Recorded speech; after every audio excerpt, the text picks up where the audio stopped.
So I am Dr. Sneha, Assistant Professor in School of Computing and Electrical Engineering, IIT. We are going to have more doctors coming from different places, and as we all know that AI has taken the center stage, and it's happening in all the areas, whatever the areas into which you wanted to work on, you can see that AI is there. And recently all have seen that Nobel is also being given, Nobel Award for the physics is also being given to Professor Hinton.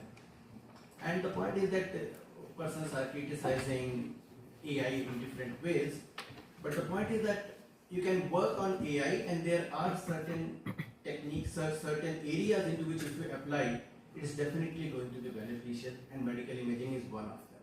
So if we can apply AI to somehow solve the problems in medical imaging, then definitely we are 100% sure that we are definitely going to get something by which society is going to be benefited.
By listening to, we as researchers and innovators can direct our efforts more effectively. Throughout the day, you will have the opportunity to engage with the leaders from both the fields, exchange insights and collaboration on ideas that could form the foundation for impactful research and development projects. Let us begin with our day with gratitude and enthusiasm.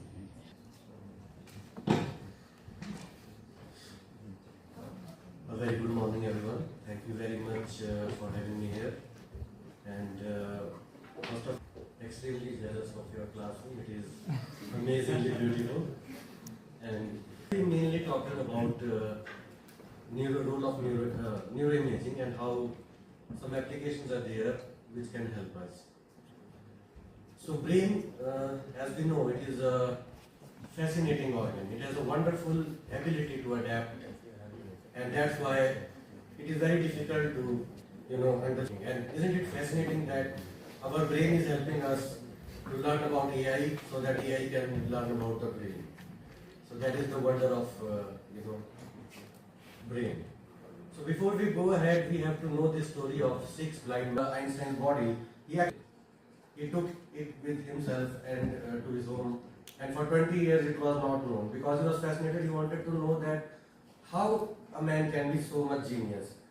Only, so we have to understand the first model of the perceptron, which was given by Rosenblatt, in which told that there will be multiple inputs and there will be some weighing and activation threshold factor, and then there will be output. It is taken from the neurons only.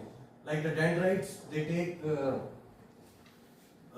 the signal, then based on commercially available vendors images, and you can see scan time is also reduced. The standard scan time will be 1 to 2 minutes. By using this AI-based deep model, the scan time can be reduced to only this delay regional function problem. So AI shown that by using the 10% of the dose of the total contrast and tuning model, you can get this tissue at risk. So everything is to detect this area only, and then we have some collaterals and other scores which are also have a important implication in the prognosis of these patients. So we have type of perfusion parameters on CT machine which can detect based on this cerebral blood volume and cerebral blood flow on CT machines, because if we are not able to detect them, then after 24 hours this whole area will become dead. This is the infarct. So early identification on CT is important. Then we have to detect about the large vessel occlusion and these clots, which can be different type, red blood cell clot or the white clots, which have a different, because the white clots, they are more resistant to treatment. So if we are able to detect that what is there, then we can change our treatment by using whether stent retriever or whether IV thrombolysis, which will be more effective or combination. What we do here is that for that means better prognosis.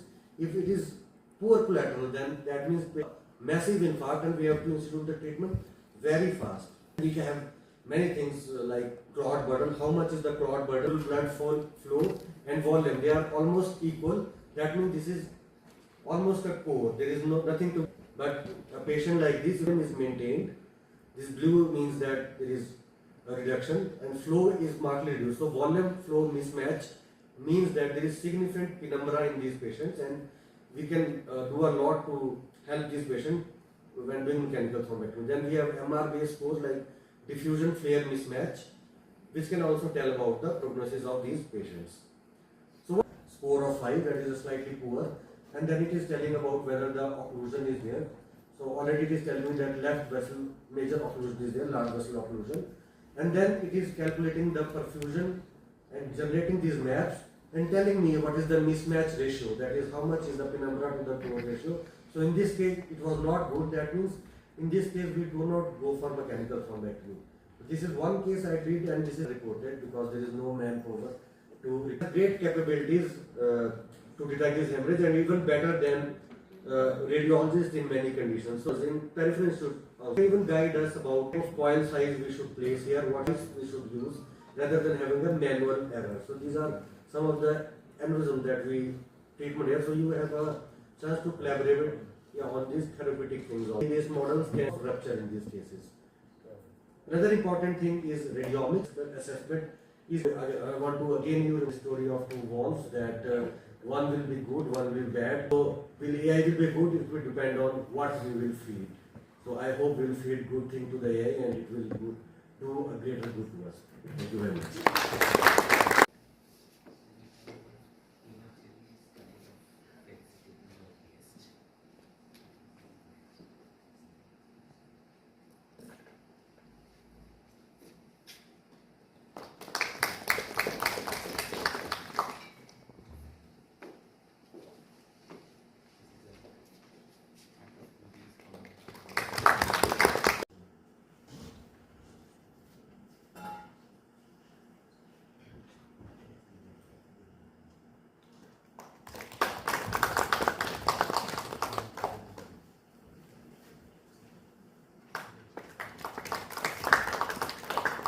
Discussing now.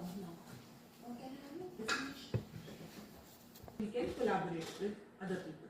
So this becomes easy for a pathologist. So the main aim for introducing digital pathology was telepathology. So about how much had used AI in clinical.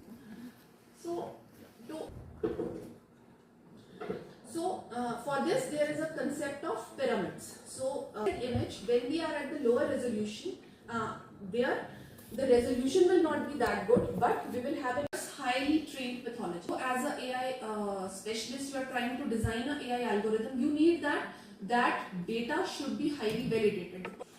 To correct these so that these AI models become generalized, as I was talking before, there is the concept of normalization of the slide or a gray scale in which you don't train the model based on clinical application, they need a rigorous validation to the sample. The pathology slides have been collected, the system was very vulnerable, it was not updated, and there was access also available to those sites. Data protection tool in healthcare facilities, you need a good IT infrastructure support, you need AI models.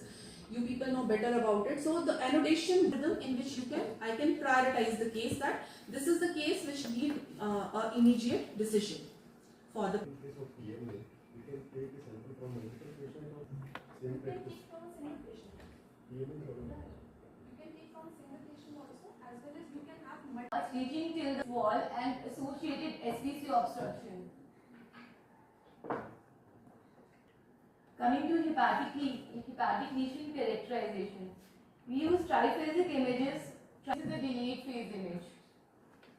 In the post-venous image, the whole of the lesion is enhancing, and in the delayed phase, only the central scar is enhancing. Sludge in the lumen. Similar features are shown on the CT also. If we find a cystic lesion in the pancreas, and we cyst because it increases patient morbidity. Also, we assess for the growth rate. If it is more than 5 mm per year, there can be chances of it undergoing malignant transformation. Coming to renal mass, the main spectrum is RCC. We take any solid tumor in the kidney, there will not be any mass effect, and it will correspond to a vascular territory. Coming to ovarian lesions, in humans, so these are not seen in the patients on this.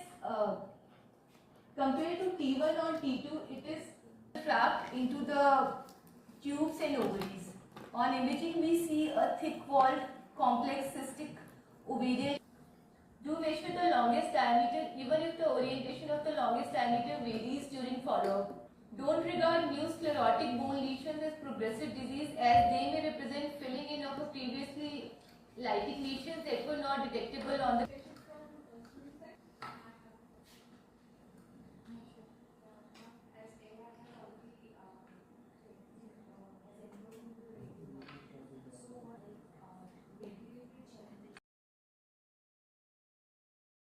Your annotation load would, so yeah, right.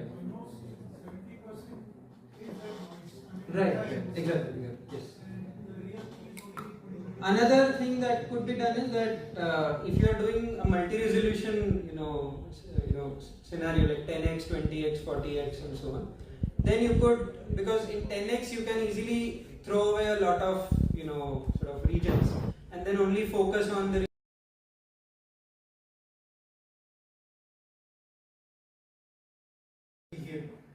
To all the experts in AI, I would give a purely clinician's view of actually why we are here. So this is purely my understanding. So we work in silos. We are working in a hospital day in, day out. We see patients. We operate on patients.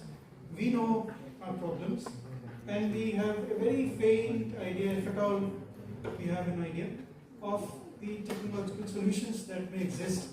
On the other side, we have people at IIT who are probably already having solutions, who are working on solutions, and who are deal with oral cancer, like oral cancer surgically. Before we go over to the problem list, I'll just give a very short overview of what exactly is this problem. So this is just like giving a workflow, what workflow we have normally when we are